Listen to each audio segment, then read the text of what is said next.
ছাত্রদের উপরেও যদি আক্রমণ হয়, যখন তারা যৌক্তিক কোনো দাবি নিয়ে যায়, তাহলে এই যে প্রাইম এশিয়ার ছাত্রদের এখন কে উত্তর দেবে?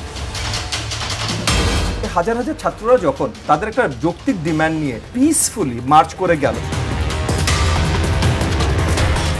অনাকাঙ্ক্ষিতভাবে লাঠি চার্জ, কাঁদুনি গ্যাস ছাড়া এইসব ধরনের আক্রমণ হলো। প্রাইম এশিয়া বিশ্ববিদ্যালয়, প্রাইভেট ইউনিভার্সিটি, তাদের ছাত্ররা তাদের যৌক্তিক ডিমান্ড, তাদের ক্যাম্পাস নিয়ে কিছু যৌক্তিক ডিমান্ড আছে, এগুলো চাইতে অনেক মাস ধরে তারা এই ডিমান্ডগুলো চাইছে, এবং এগুলো চাইতে শিক্ষা মন্ত্রণালয়ের ওইদিকে তারা লং মার্চ করেছে। এখানে এটাও কিন্তু আমাদের গণতান্ত্রিক অধিকারের মধ্যে পড়ে, একটা লং মার্চ।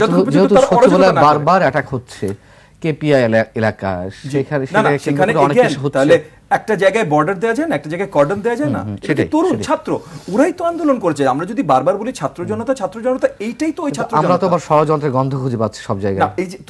এই হাজার হাজার ছাত্ররা যখন তাদের একটা যৌক্তিক ডিমান্ড নিয়ে পিসফুলি মার্চ করে গেল, এবং এক জায়গায় তাদেরকে কর্ডন করে দেওয়া যেত, এবং যতদূর আমি শুনেছিলাম তাদেরকে এক জায়গায় কর্ডন করে দেওয়া হয়েছিল, এবং তারপর তাদের কয়েকজন মুখপাত্র ভিতরে যে সচিবালয়ের ভিতরে যে কথা বলেছে, কয়েকজন মুখপাত্র, তারপরও তাদের উপরে অনাকাঙ্ক্ষিতভাবে লাঠি চার্জ, কাঁদুনি গ্যাস ছাড়া এইসব ধরনের আক্রমণ হলো।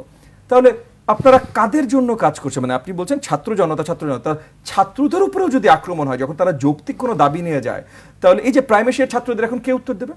প্রাইম এশিয়ার ছাত্ররা ছাত্র জনতার অংশ ছিল না জুলাই আগস্ট আন্দোলনে? বিশালভাবে ছিল। আমি নিজে জানি তাদের ভিতরে নিহতও হয়েছেন, তাদের র্যাঙ্কসে নিহতও হয়েছেন, আহত অনেকে হয়েছেন। ওরাই বরং বেশি। জি, বেসরকারি বিশ্ববিদ্যালয়গুলো বেশি। এবং বেসরকারি বিশ্ববিদ্যালয়ের আন্দোলনের সাথে আমি অতপ্রুতভাবে সম্পৃক্ত ছিলাম, রাজপথেও তাদের সাথে ছিলাম।